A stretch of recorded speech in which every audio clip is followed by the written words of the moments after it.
Spacefaring predatory cat people. You're still here?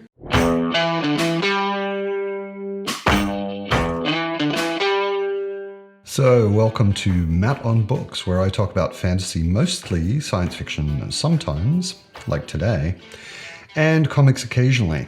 Today I'm looking at The Pride of Chanur, a book I read a really long time ago, and I spontaneously decided to reread it. I had a gap between other bigger books and I wanted something smaller, and I reread it recently and I'm really glad I did.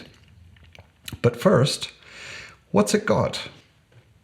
8 sentient spacefaring species, alien psychology, Hugo and Locus Award nominations, tough as nails cat people, 1 human, realistic spaceship maneuvers, interspecies political intrigue, double crosses, treachery, backstabbing, an other who isn't the other, methane breathers, and pew pew.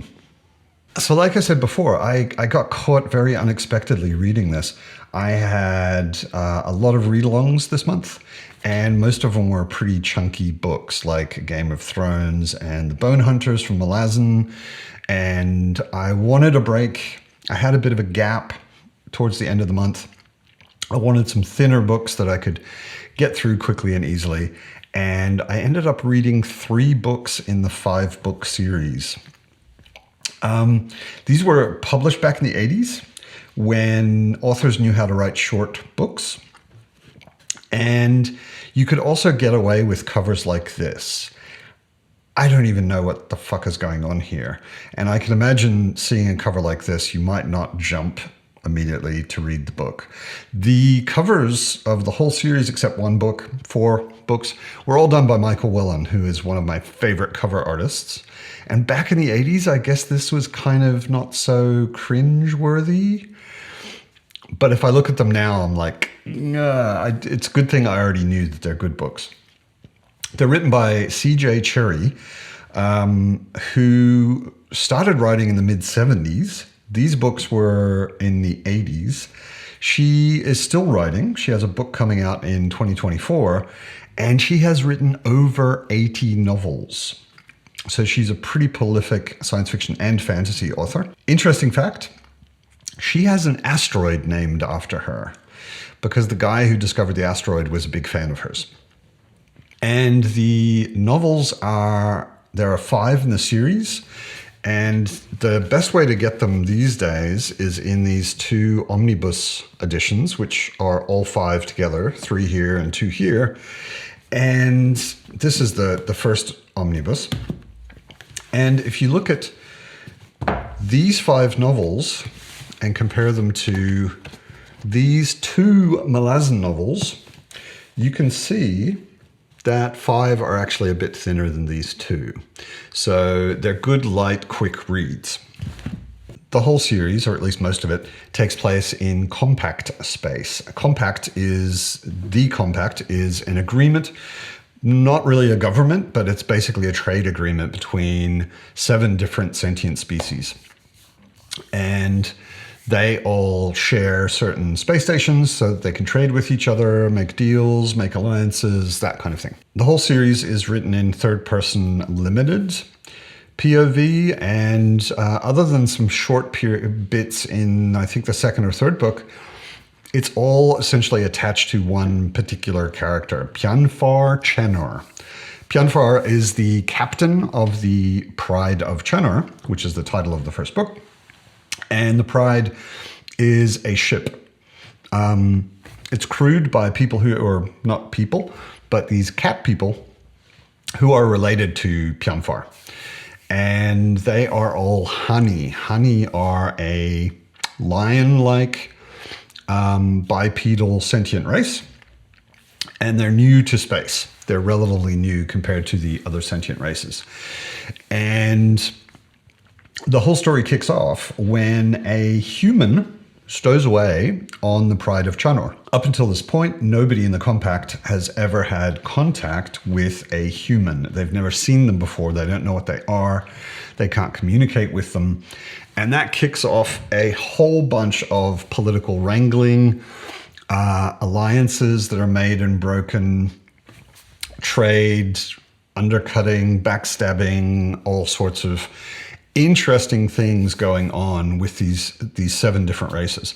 The races themselves are really interesting because we got the honey, who are our main characters. We get to learn quite a bit about them, and they have a very, if you think of the way that lions behave, that one male lion may have multiple female mates, that the males don't really do anything, and the females go out and hunt and bring the food back to the male and that kind of thing.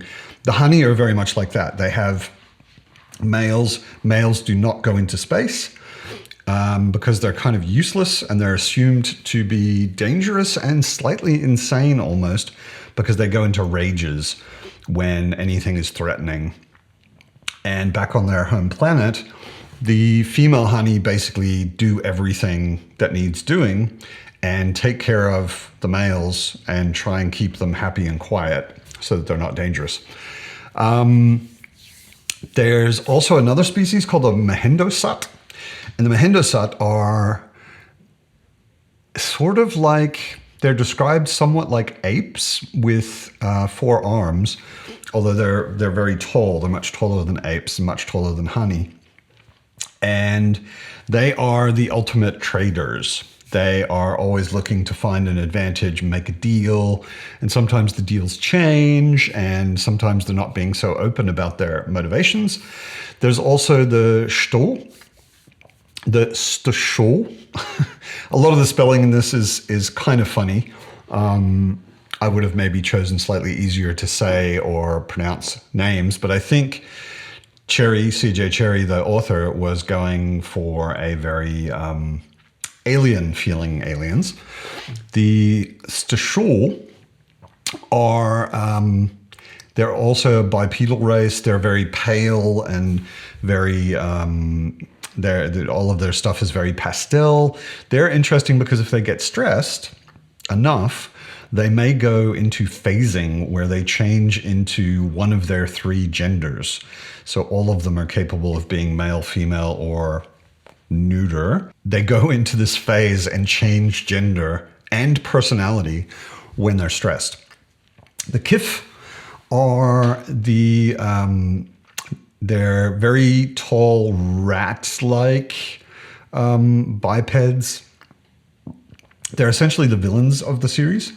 They are always looking for advantage.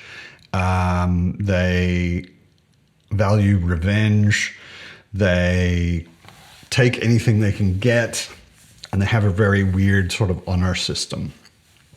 Those are the oxygen-breathing species. There are also 3 methane-breathing species who are pretty much inscrutable to the other species.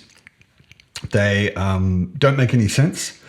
They think extremely differently. They look very, very different. There's the Taka, the Chi, and the Kin. And the Kin, for example, are described as a big ball of hair tangle with something like spider legs. And nobody can communicate with them. None of the oxygen breathers can communicate with them. The Taka somehow can, but the Taka are also very hard to understand. And the Chi, nobody's even certain what exactly they are. They may be a parasite or a pet of the Taka. And everybody basically just tries not to upset the methane breathers because it's very difficult to solve any problems when there are any. The human stowaway is the only human in the entire series. There's sort of mentions of some other humans, and there's some brief scenes where they kind of appear. But basically, this one human is the only one. And a lot of it is him trying to figure out what the hell's going on in compact space. And then the honey, primarily, trying to figure out what the hell the human is.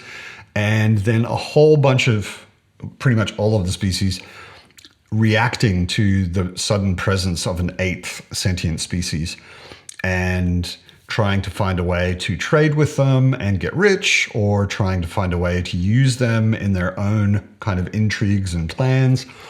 So this human arriving throws all of the compact into turmoil, essentially. It's funny because maybe from that description, the Pride of Chanur and the series sounds like some sort of pulpy, not very serious sci-fi thing. It's interesting though, because the themes that are constantly there are things like the psychology of language and the differences in psychology between different cultures, but not just cultures, but species. So if we're just looking at humans, of course, you can say this culture tends to be more like that, and this culture tends to be more like that. But if we're looking at humans as a generalization, all humans versus all Hani or all Mahindasat, there are racial, species-related psychological aspects that are very, very important to them or completely absent from their concept of anything or completely absent from their language. And the psychology of language is such a big aspect of all of these books. And it's brilliantly handled. There's a lot of communication difficulties. There are a lot of misunderstandings, and they completely make sense considering how different all of these species are. In fact, maybe one of the most unrealistic aspects of the book is that there aren't more problems, that the compact even can hang together in any way. That is sometimes maybe not that believable because they are so different. But the psychology of language and the psychology of these species is really, really explored in detail. There's also a huge theme of family and friendship. The Hani, essentially every Hani ship is crewed by people who are related to each other. So it belongs to a clan, and the clan are all brothers, sisters, cousins, spouses, whatever. And the Hani family idea is super strong. But then there's also constantly these shifting ideas of friendship and attempted friendships across species, which sometimes work, sometimes don't. And just different ideas between species of what a friend even is, or do they even have a concept of a friend? It's really, really fascinating. The language and the friendship and family themes going through this book are so well done. Don't get me wrong though, there is actually quite a bit of action, and there are a number of scenes where I was on the edge of my seat. I was really worried what's going to happen to these characters. They are in a very dangerous and precarious and tense situation. So it's not just a philosophical thing about the psychology of language or anything like that. Don't get the wrong idea. One other thing that I thought was fascinating, and is so often not the case, this whole story, we are following around an alien. For us as humans, this is obviously an alien. It's an upright, walking, predatory, sentient cat. And the other in the story is a human. It's one of us. And he is presented in such a way that he's obviously, I mean, he's the instigating element in the entire story, but he's obviously a secondary character. And he's presented in such a way that after a while, you can't help but relate to these sentient predatory cats, the Hani, and you can't help but feel that the human is an alien. And it's so well done. He's always kept at a bit of a distance. He's a sympathetic character, but he's always at a bit of a distance. We get much, much closer to Pianfar and her crew than we do to him. So it's really fascinating how he's the other, even though he's just like us. And you can't help but feel that as you go through the story. I started thinking about all of this when I watched a recent video with AP Canavan on his channel and Philip Chase. I'll put a link down in the description, where they were talking about othering and the idea of an other and how you can create that in literature, or how some people create it unconsciously in literature, I guess. And that was really fascinating, and that's kind of how I got back onto these books. So it almost feels like it's unfair to look at the cover because, like I said, these were done in the 80s, and the 80s was a very different time. I was a teenager in the 80s. I remember the 80s quite well. There were a lot of really bad hairdos, a lot of horrible music, and people's tastes were just different. But I love Michael Whelan. Michael Whelan is probably the most prolific cover artist in science fiction and fantasy ever.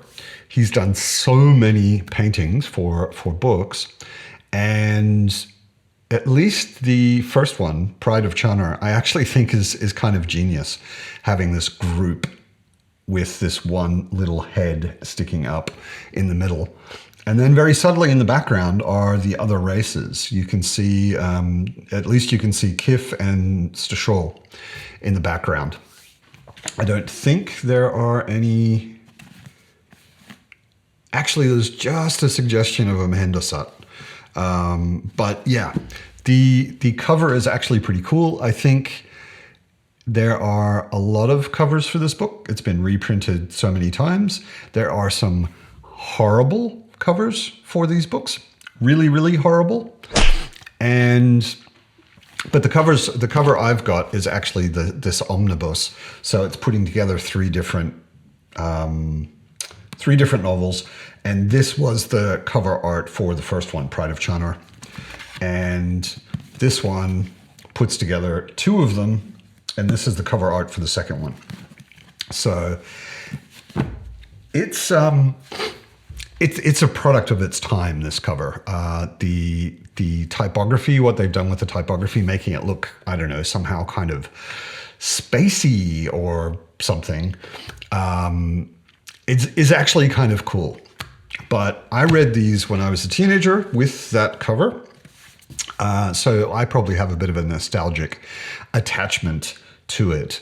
But the art, at least by Michael Whelan, gives you a really good idea of what's going on. It's the entire crew of the Pride of Chanur. They're actually identifiable. There are things in the book that make you know at least who a couple of them are. And then this little blonde human head sticking up. I find it actually pretty cool. The second book, Chanur's Venture, the cover for that, I just think Michael Whelan had just seen Flashdance or something. I really don't know what the fuck's going on there. If you haven't picked it up, I actually really liked these. I had intended just to read like one of them and leave it for the month. And it went so quick, first of all. The first one is like 230 pages or something. So it's a very quick read. I read it in a day on a weekend, and I immediately started the next one. I've got to say, the first one is a very good introduction. It's a good start. The second one gets a little slow in places. The third one, however, then really picks up and is quite exciting and fascinating with all of the intrigue and politics and communication problems going on. I really, really like these, and I strongly recommend, if you're into science fiction at all, or even if you're not, they're very enjoyable. One downside, I would say, it's only kind of a small thing. She throws in some technical jargon sometimes. Of course, her made-up spacefaring technical jargon, and it's not always kind of clear exactly what she means, and you kind of have to piece things together. But it's not blocking the story. It's not keeping you from understanding the larger story elements. So I would recommend it. I think you should read it. I hope you enjoy it if you do read it. And as always, I hope you're well. Keep reading awesome science fiction books, and I'll see you next time.